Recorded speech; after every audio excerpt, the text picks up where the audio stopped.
right now, something is happening in California that nobody in charge seems to want to talk about out loud. The two men who built Google, who turned a $100,000 check in a Menlo Park garage into the most powerful search engine on Earth, who made California the undisputed center of the global technology universe, both quietly packed up their companies and left the state within weeks of each other at the end of 2025. Larry Page, net worth $279 billion, inactivated 45 California business entities in December and wired $173 million into 2 Miami waterfront properties. His co-founder, Sergey Brin, worth $259 billion, simultaneously converted 15 California investment LLCs to Nevada. Together, they moved a combined $358 billion in net worth out of the state that made them.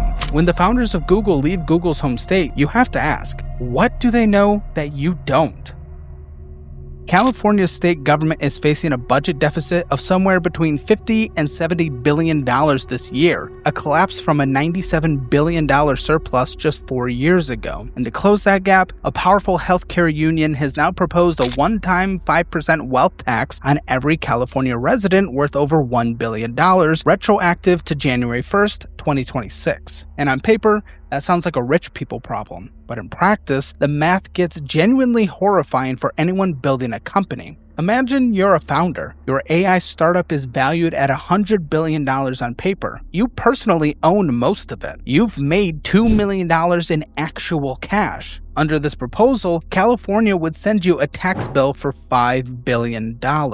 You don't have $5 billion in cash. You'd have to liquidate your own company to pay it. That's not a tax, that is corporate execution. Silicon Valley's elite, from Trump's crypto advisor David Sachs to Kamala Harris's top donor Chris Larson, are now in a shared Signal chat called Save California, calling the proposal communism. That's not a left or right statement. That's billionaires from both parties agreeing that the state they built their careers in has crossed the line. Over the past 5 years, 250,000 of people have left Silicon Valley. 9 consecutive years of net domestic outmigration. Oracle left, Tesla left, Hewlett-Packard Enterprise left, Palantir left, Charles Schwab, In-N-Out Burger, and now the men who built Google even left. The question isn't whether Silicon Valley is losing its edge. The numbers settled that argument years ago. The questions are how it happened, why it accelerated, and whether it can be reversed, or whether America is watching the slow-motion dismantling of the most economically powerful region in human history.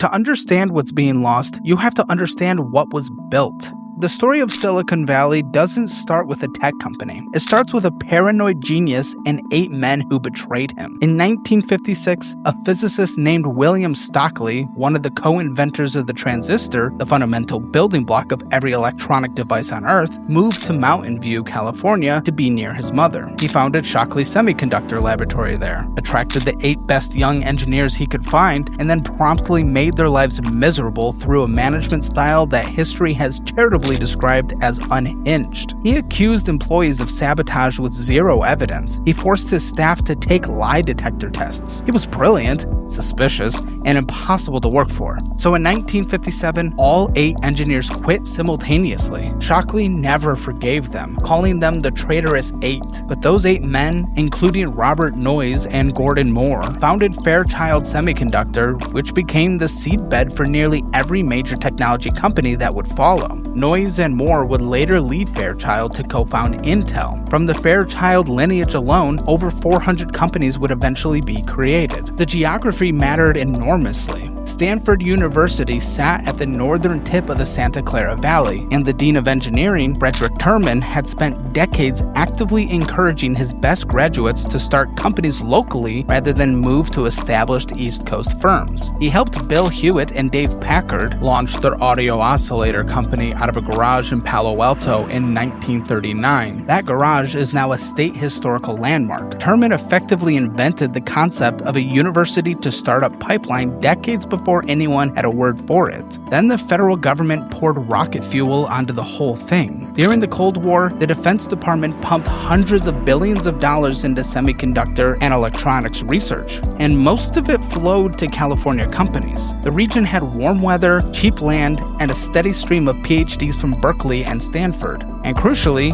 no non-compete agreements under California law. An engineer could quit one company on Friday and start a competing one the following Monday, which supercharged the velocity of innovation in a way that simply wasn't possible in Massachusetts or New York. By the time the personal computer arrived in the 1970s and 80s, Silicon Valley had decades of compound advantages locked in. Apple, Atari, Oracle, Cisco, Sun Microsystems, all of them grew within a few miles of each other, feeding off of the same talent pool, the same venture capital networks, and the same culture of risk-taking that Shockley accidentally created when he drove 8 people out the door. The 1990s boom made Silicon Valley the center of the known economic universe. Netscape went public in 1995 and triggered a gold rush. Google launched in a garage in 1998. Yahoo, eBay, Salesforce, all within a 30-mile radius. By the peak of the dot-com bubble in 2000, the region combined more millionaires per square mile than anywhere else on Earth. But the bubble burst. Dot-com companies collapsed. Billions in market value evaporated. But the infrastructure, the talent, the venture capital, the universities, the culture, all of it survived. And when the mid-2000s brought Facebook, Twitter, Airbnb, and Uber roaring back, Silicon Valley didn't just recover. It became something it had never been before, inescapable. By 2019, the 5 largest companies in the world by market capitalization were all either headquartered in Silicon Valley or led by people who came from it. The region held 20% of all U.S. tech employment. Its GDP per capita was roughly $130,000, higher than any equivalent region in any country in human history. It seemed bulletproof, but it wasn't. The first cracks didn't appear overnight. They appeared quietly in the form of housing prices. In 2010, the median home price in Silicon Valley was around $550,000, already expensive by national standards, but manageable for engineers on 6-figure salaries. By 2015, it had climbed past $900,000. By 2019, Santa Clara County median home prices crossed $1.3 million. And today, that median sits at $2,342,860. The median home in Palo Alto exceeds $3.4 million. To qualify for a conventional mortgage on the median Santa Clara home, you need a household income of over $500,000 per year. The median household income in the county is $149,600. That means the median Silicon Valley household earns roughly 30% of what's needed to actually live in Silicon Valley. A lot of this traces to the 1978 ballot initiative called Proposition 13, which capped property tax increases at 1% of assessed value and froze assessments at the price of the home when it was last sold. The intent was to protect elderly homeowners on fixed incomes from rising tax bills, but the result over 46 years has been a structural disincentive to sell or build. Long-term homeowners pay taxes based on what they paid decades ago, while anyone who arrived more recently pays rates calibrated to today's prices. On top of that, CEQUAL, the California Environmental Quality Act,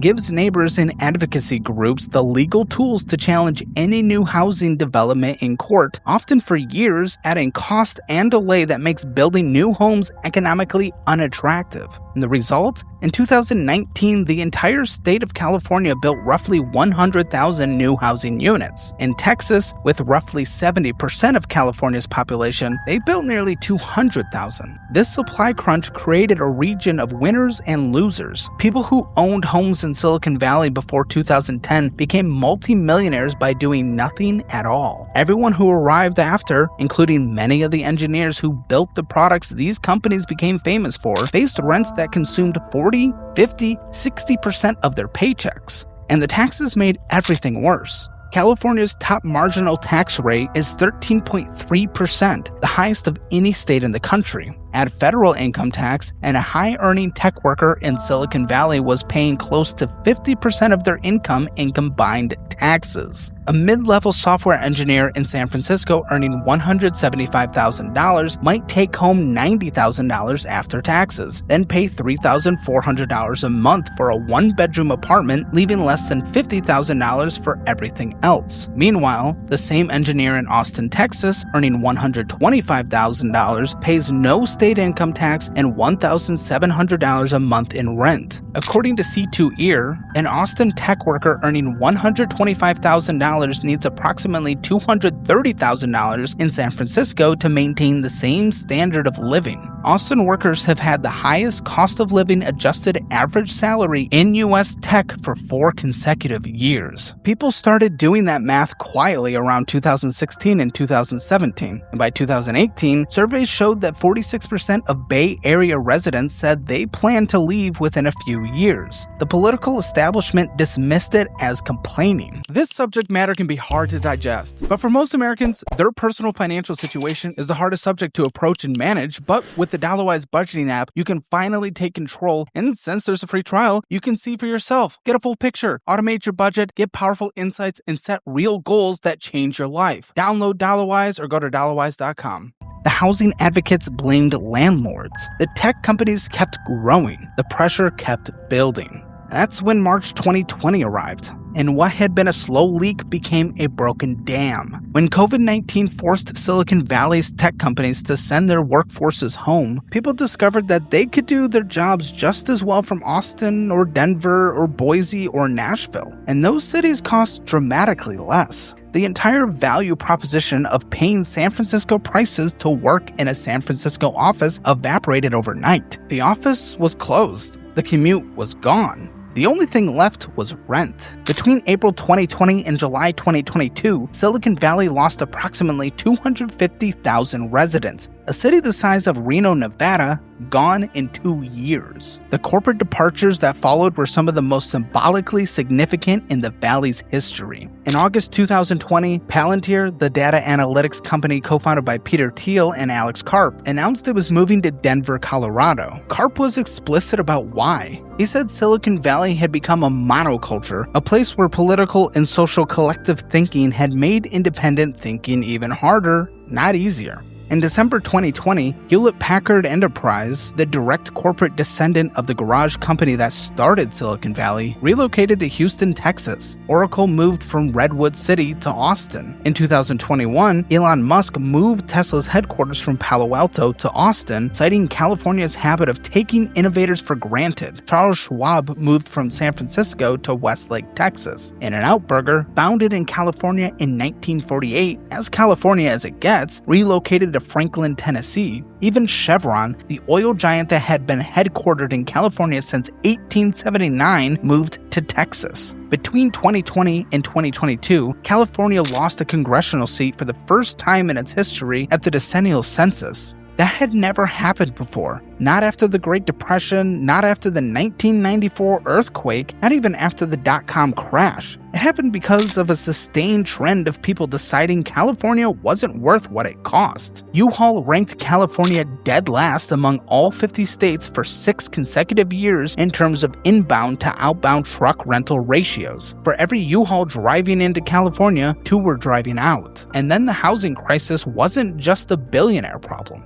Mountain View's Whizman School District approved a $56 million plan to purchase an entire 144-unit apartment building just to house teachers, because the teachers who worked there couldn't afford to live there. San Jose teachers are reportedly commuting from the Central Valley, crossing the Altamont Pass at 4:30 in the morning. San Francisco's Unified School District enrollment has declined from over 60,000 students in 2021 to under 49,000 in 2024. The district cut $103 million from its budget and faces another $113 million in cuts for the 2025 to the 2026 school year. In August 2023, 21% of its vacant teaching positions went unfilled. The people who teach the children of Silicon Valley's engineers are leaving because they cannot afford to stay. The most consequential departure from Silicon Valley didn't happen in 2020. It happened gradually across a decade through a network of people who had once built a small payment company called PayPal together. and then scattered across the country, reshaping American politics and tech culture in the process. PayPal was founded in 1998. By the time eBay acquired it in 2002 for $1.5 billion, a group of its founders and employees had collectively made hundreds of millions of dollars and built a web of relationships that would define the next 20 years of Silicon Valley. This group became known as the PayPal mafia, and the list of companies they went on to build reads like a tour of the modern economy. Elon Musk founded Tesla and SpaceX. Peter Thiel co-founded Palantir and became one of the most influential venture capitalists in the world. Reid Hoffman founded LinkedIn. Chad Hurley and Steve Chen founded YouTube. Max Levchin founded Affirm. Jeremy Stoppelman founded Yelp. David Sachs founded Yammer and became a major tech investor. For the first decade after PayPal, these people remained more than less embedded in Silicon Valley's culture, even as their politics began diverging from the prevailing progressive orthodoxy of the region. The Valley has always been libertarian, leaning on economic policy, low taxes, minimal regulation, free movement of capital and labor. But by the early 2010s, the dominant cultural politics of San Francisco and its suburbs had shifted toward a specific strain of progressive ideology that many of the PayPal generation found increasingly stifling. Peter Thiel was the first to go public about this alienation. He was gay, libertarian, and a Trump supporter, a combination that made him genuinely countercultural in a region that celebrated nonconformity in everything except politics. In 2016, he spoke at the Republican National Convention in support of Trump, a move treated in Silicon Valley as roughly equivalent to defecting to a foreign country. He had already relocated to Los Angeles in 2011, and by 2020 had moved to Miami, completing his departure from the Bay Area. Elon Musk left for Texas in 2020. Keith Rabois, another PayPal veteran, moved to Miami and publicly said he was tired of San Francisco's dysfunction. David Sachs followed to Miami. Mark Andreessen, co-founder of the most influential venture capital firm in Silicon Valley, Andreessen Horowitz, moved to Las Vegas in 2020. By 2024, this network had coalesced into something with direct political power. Musk, Sachs, Andreessen, and others made major financial contributions to Donald Trump's 2024 political campaign. Sachs was appointed as the White House's first ever AI and crypto czar. J.D. Vance, himself a former venture capitalist backed by Thiel, became vice president of the United States. The PayPal mafia had dispersed Silicon Valley's culture of disruption across the country and into the federal government itself, while the physical place they came from continued to lose people, companies, and tax revenue. Then came the final insult. In December 2025, Sergey Brin and Larry Page, the men who built Google in a Menlo Park garage in 1998, became the latest to leave. Brin converted 15 investment LLCs to Nevada. Page bought $173 million in Miami real estate and inactivated 45 California business entities. Together, they deregistered or restructured 60 California companies within 2 weeks of each other. The founders of the company that defined Silicon Valley had voted with their feet. You cannot tell the story without talking about the culture war inside Silicon Valley itself, because the politics are inseparable from the economics. For most of Silicon Valley's history, the dominant political identity was a kind of specific techno-libertarianism, economically conservative, socially liberal, deeply skeptical of government interference in markets or personal life, and broadly optimistic about technology's ability to solve human problems faster than regulation ever could. The classic Silicon Valley founder believed that the right code deployed at scale could fix healthcare or transportation or education, and that the only thing standing in the way was bureaucratic friction. Over the 2010s, that culture began shifting. The major platforms, Facebook, Twitter, Google, became central to political life, and their companies, predominantly young, predominantly college-educated, concentrated in one of the most progressive cities in the country, began pushing those companies towards more active content moderation, greater diversity and inclusion programs, and political positions aligned with the progressive left. The tension came to a head in several public confrontations. In 2017, Google fired engineer James Damore after he circulated an internal memo arguing that gender differences in tech representation could be partly explained by factors beyond discrimination. Damore's memo was condemned internally and externally as misogynistic. He filed a wrongful termination lawsuit. Google settled with him. The episode crystallized the fault line that was already there. Should tech companies be intellectual marketplaces where all arguments compete, or communities with explicit values that define what's acceptable to say? Diversity, equity, and inclusion, or DEI, became one of the most contested subjects in corporate America, and Silicon Valley became its national testing ground. Billions of dollars were committed to DEI programs. Hiring practices were adjusted. The corporate culture in major Bay Area tech companies became, by the mid-2010s, markedly different from the rough-and-tumble, meritocratic culture of the 1990s startups, and that gap is a real part of why so many of the founders from that earlier era felt they no longer recognized the place. The political data reflects a genuine and growing gender divide. In the 2024 election, men voted for Trump over Harris by roughly 13 percentage points. Women voted for Harris over Trump by roughly 20 percentage points, a gender gap of more than 30 points, the largest recorded in modern American political history. Young men have shifted toward conservative positions over the past decade. Young women have shifted sharply towards progressive ones. The most educated population in the country, the Bay Area, is also the most gender politically divided.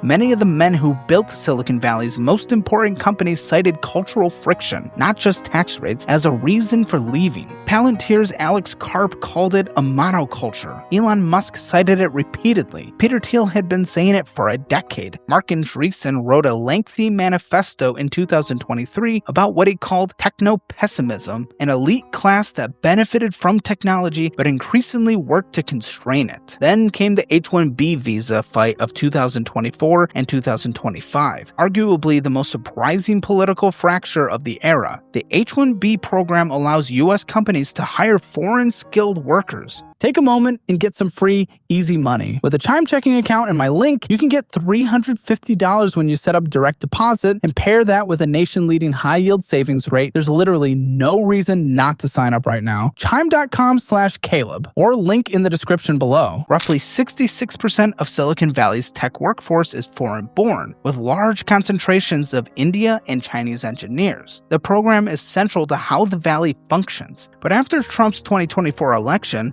fierce argument broke out within its own coalition over whether to keep it. Populist voices argued it displaced American workers with cheaper foreign labor. Musk, Vivek Ramaswamy, and tech-aligned conservatives argued the U.S. education system wasn't producing enough engineers and that restricting H-1B visas would devastate American competitiveness. The fight was unexpectedly bitter and public, Trump donors attacking Trump donors on social media. Trump eventually said he supported the program, but his administration also increased the per-petition fee to $100,000, a change Canada immediately capitalized on. Canada launched open work permit programs for H-1B visa holders, and the results were measurable fast. Canada added 66,600 tech jobs in 2024, a 5.9% growth rate compared to the 1.1% for the United States. 70% of Waterloo University's international tech graduates from one of the best computer science schools on earth now stay in Canada rather than immigrating south. Now here's where the story gets more complicated.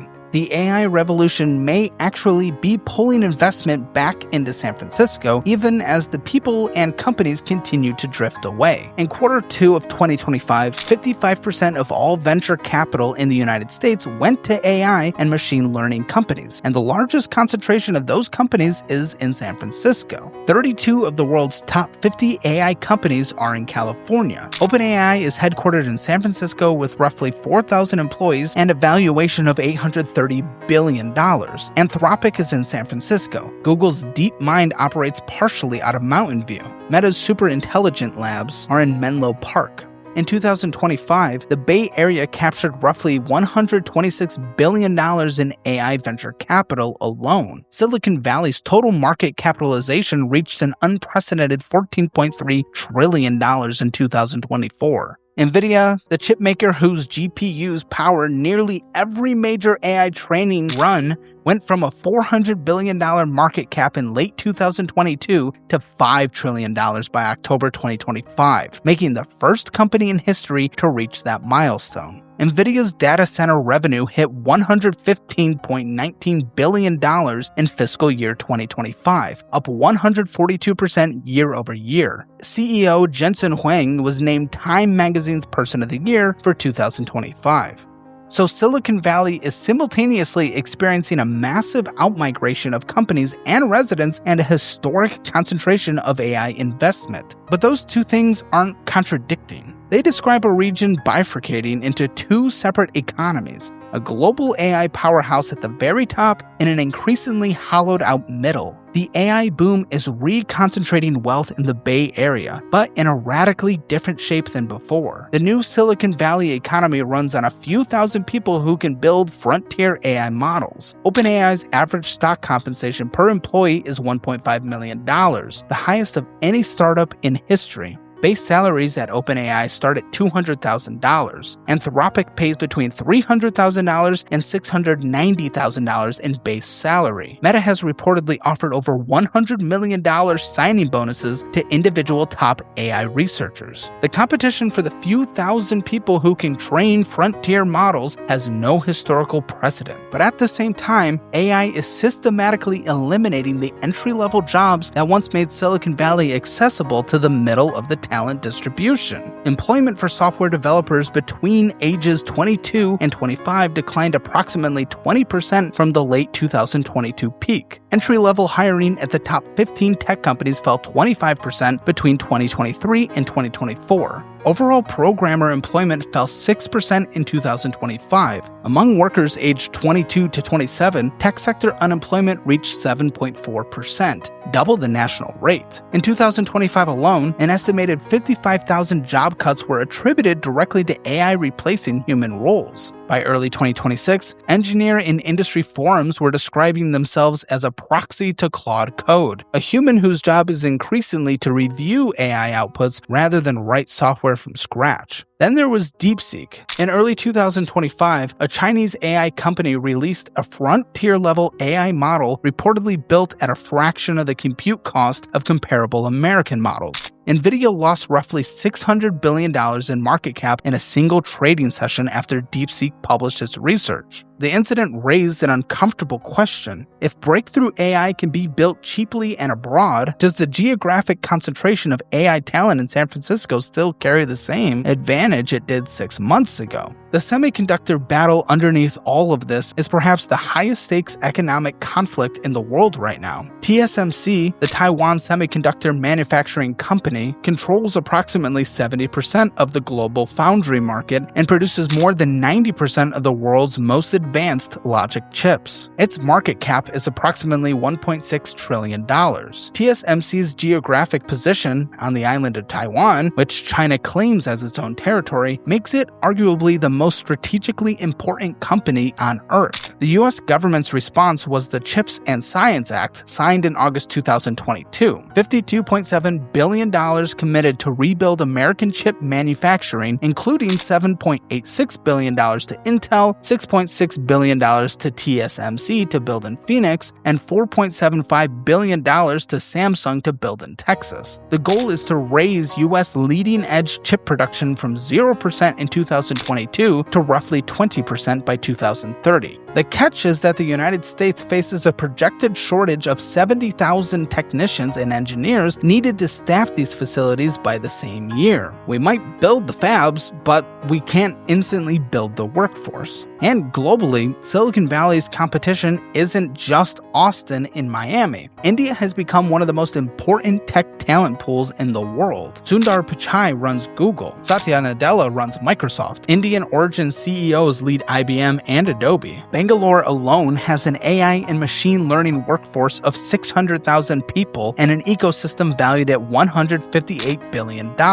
Israel's Unit A200, a military intelligence unit renowned for producing elite cybersecurity professionals, has spawned over 1,000 startups worth $190 to $200 billion collectively. Europe remains the great underperformer, capturing only 6% of the global AI funding against 61% for the United States. Held back, as former European Central Bank head Mario Draghi acknowledged in 2024, by a regulatory environment that has become a source of uncertainty rather than a source of protection. Silicon Valley is not collapsing today. The region still captured 1/3 of US tech venture capital in 2025. It still houses 32 of the world's top 50 AI companies. Stanford and Berkeley still produce a disproportionate share of the engineers and researchers building frontier technology. Apple is still in Cupertino. Google is still in Mountain View, Meta in Menlo Park, OpenAI in San Francisco. The AI boom has actually increased the concentration of early-stage investment in the Bay Area, not decreased it.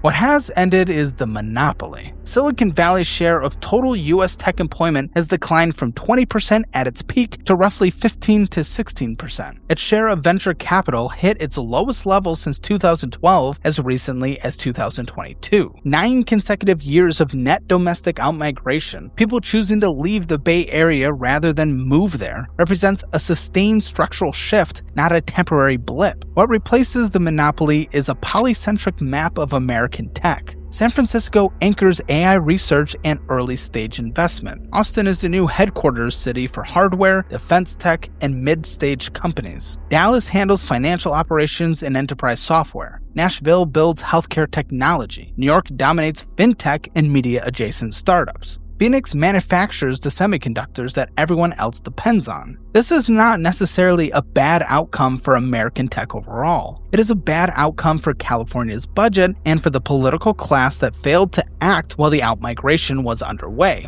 then reached for the billionaire wealth tax when the fiscal consequences finally arrived. California's net domestic migration numbers in 2023 to 2024 tell the story. The state lost roughly 240,000 residents on net. Texas gained 85,267. North Carolina gained 82,288. South Carolina gained 68,043. The state faces a $50 to $70 billion deficit in a year when it needs to be investing in the infrastructure, housing, schools, roads, utilities that would make it competitive again. The political will to make the structural changes that could reverse the trajectory, reforming Proposition 13, streamlining CEQA, reducing the marginal income tax rate, has not materialized from Sacramento. The generation entering the workforce right now has absorbed all of this. 50% of Gen Z students say they want to start a business. 64% say they worry about losing their jobs to AI. Entry-level tech hiring at top firms has fallen 25%. Young engineers who spent 4 years learning to code are entering a market where AI writes code and the jobs that remain require you to supervise it. They are simultaneously the most entrepreneurial and the most anxious tech generation in history.